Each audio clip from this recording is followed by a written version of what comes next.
Dalam video kali ini, saya akan membahas tentang penelitian saya yang berjudul Analisis Akuntansi Manajemen. Yang pertama, saya akan membahas tentang latar belakang. Dalam perencanaan dan pengendalian operasi perusahaan, manajemen puncak memberikan peran bagi para manajer dalam merencanakan pencapaian sasaran organisasi yang kemudian dibuat dalam suatu anggaran. Untuk dapat melaksanakan rencana tersebut, manajemen puncak mengalokasikan sumber daya yang diukur dalam satuan uang. Pusat biaya melaporkan secara langsung secara berjenjang menurut organisasi hasil pelaksanaan rencana pencapaian sasaran organisasi yang merupakan perannya dalam mencapai tujuan utama perusahaan. Dalam hal ini, sangat diperlukan adanya konsep dasar dalam penetapan biaya dari proses produksi, sehingga proses produksi menghasilkan pencapaian yang sesuai dengan tujuan perusahaan. Merencanakan dan membentuk pusat-pusat biaya pada perusahaannya. Keputusan-keputusan yang dibuat manajer beserta pihak-pihak internal lainnya mempengaruhi hasil-hasil yang akan didapat pada masa yang akan datang. Dalam pengambilan keputusan, manajer harus membuat pilihan yang masuk akal di antara alternatif yang ada. Karena pilihan yang akan diambil oleh manajer sangat menentukan kelangsungan hidup perusahaan.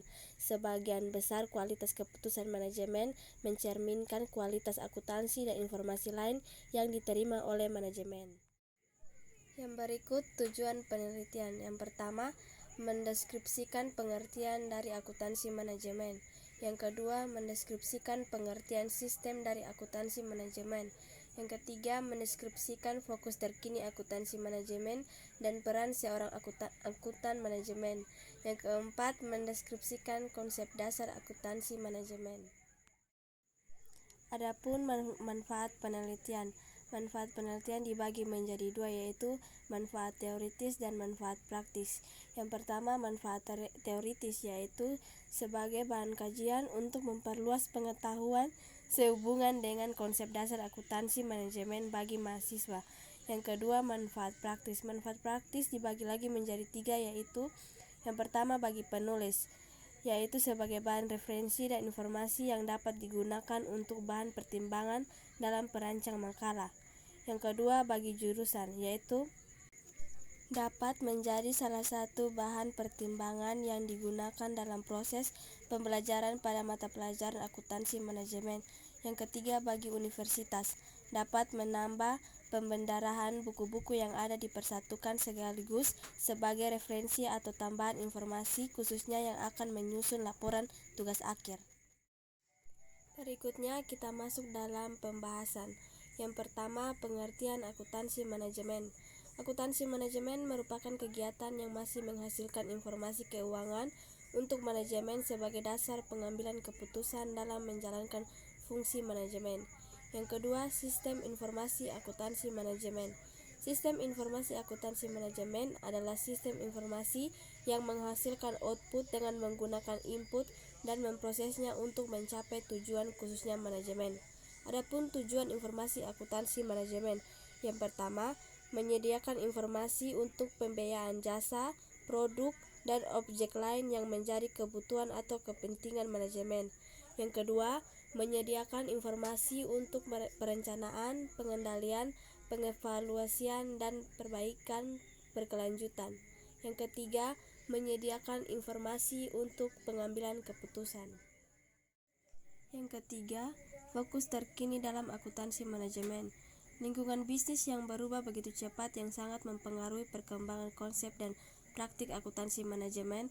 Akuntansi manajemen harus mampu menyediakan informasi yang memungkinkan manajer untuk berfokus pada nilai pelanggan, manajemen mutu total, kompetisi berbasis waktu, dan pemanfaatan teknologi informasi. Yang menjadi fokus akuntansi manajemen yang pertama, activity based management.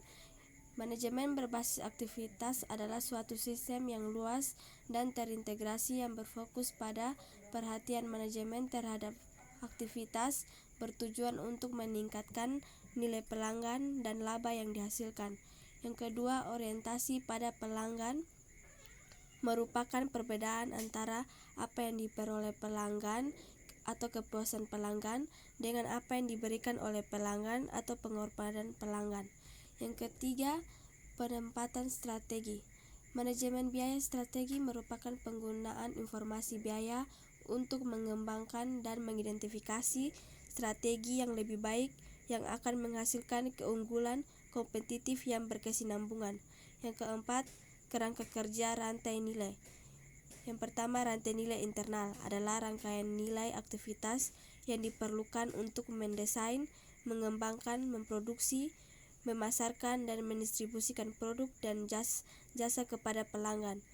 Yang kedua, rantai nilai industri adalah rangkaian aktivitas penciptaan nilai yang terhubung mulai dari bahan baku mentah sampai dengan pembuangan produk akhir oleh pengguna akhir.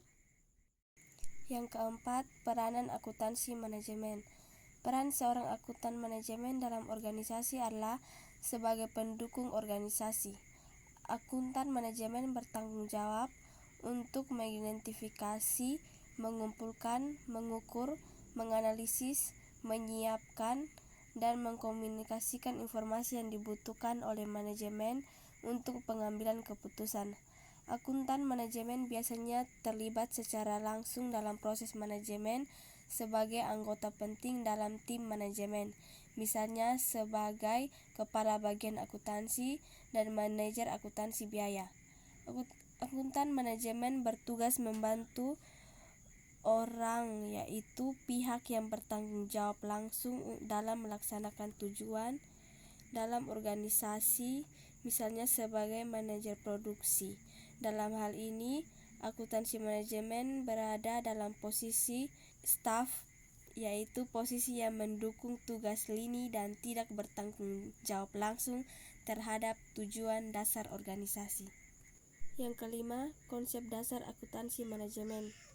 Yang pertama, konsep biaya adalah sejumlah pengorbanan sumber daya ekonomi untuk melakukan suatu kegiatan yang diharapkan akan menghasilkan manfaat ekonomi atau pendapatan di masa yang akan datang. Demikian juga upah tenaga kerja yang dibayarkan dan overhead pabrik yang digunakan untuk memproduksi produk jadi merupakan biaya produk jadi tersebut sebelum terjual. Produk jadi tersebut merupakan aktiva yang disajikan di neraca sebesar biayanya. Jika produk jadi tersebut terjual, maka biaya yang melekat padanya akan disajikan sebagai beban, dilaporkan sebagai laba rugi. Yang kedua, objek biaya, keterlancaran dan penelusuran. Objek biaya adalah objek apapun seperti produk, pelanggan, departemen, proyek, aktivitas, dan lain-lain di mana biaya diukur dan dibebankan padanya. Contoh, sebuah mobil adalah objek biaya jika kita ingin menentukan biaya yang dikeluarkan untuk memproduksi sebuah mobil. Keterlancaran adalah kemampuan untuk membebankan biaya pada suatu objek yang layak secara ekonomis melalui suatu hubungan sebab akibat. Penelusuran adalah pembebanan biaya ke objek biaya dengan menggunakan ukuran yang dapat diamati atas sumber daya yang dikonsumsi oleh objek biaya. Yang ketiga, biaya produk. Untuk tujuan kalkulasi biaya, untuk pelaporan keuangan eksternal dapat dikelompokkan menjadi biaya produksi dan biaya non-produksi. Biaya produksi adalah biaya yang berkaitan dengan pembuatan barang dan penyediaan jasa. Biaya produksi dikelompokkan menjadi 3, yaitu biaya bahan langsung, biaya tenaga kerja langsung, dan biaya overhead. Biaya non-produksi dibagi menjadi 2, yaitu biaya penjualan dan biaya administrasi. Yang keempat, perilaku aktivitas biaya. Konsep perilaku biaya adalah cara suatu biaya berubah dalam hubungannya dengan perubahan dalam penggunaan aktivitas. Perilaku biaya menggambarkan apakah biaya input bersifat tetap atau variabel dalam hubungannya dengan perubahan output aktivitas. Perilaku biaya dibedakan menjadi 3, yaitu biaya tetap, biaya variabel, dan biaya campuran. Dan yang terakhir adalah kesimpulan. Akuntansi manajemen adalah salah satu bidang akuntansi yang bertujuan menyajikan laporan-laporan untuk tujuan dan kepentingan pihak internal perusahaan dalam melaksanakan suatu proses manajemen yang terdiri atas sebuah perencanaan, pengorganisasian, pengarahan, serta pengendalian. Dalam makalah di atas telah dijelaskan beberapa ruang lingkup akuntansi manajemen, mulai dari pengertian, perbedaan akuntansi manajemen dengan akuntansi keuangan sampai pada konsep dasar manajemen dan konsep biaya. Biaya dibebankan pada objek biaya seperti produk, proyek pabrik, dan pelanggan. 3 metode pembebanan biaya yaitu penelusuran langsung, penelusuran penggerak, dan alokasi. Penelusuran langsung dan penelusuran penggerak lebih akurat karena didasarkan pada hubungan sebab akibat.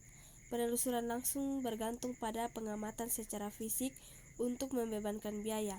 Penelusuran penggerak bergantung pada penggunaan faktor-faktor penyebab yang disebut penggerak untuk membebankan biaya.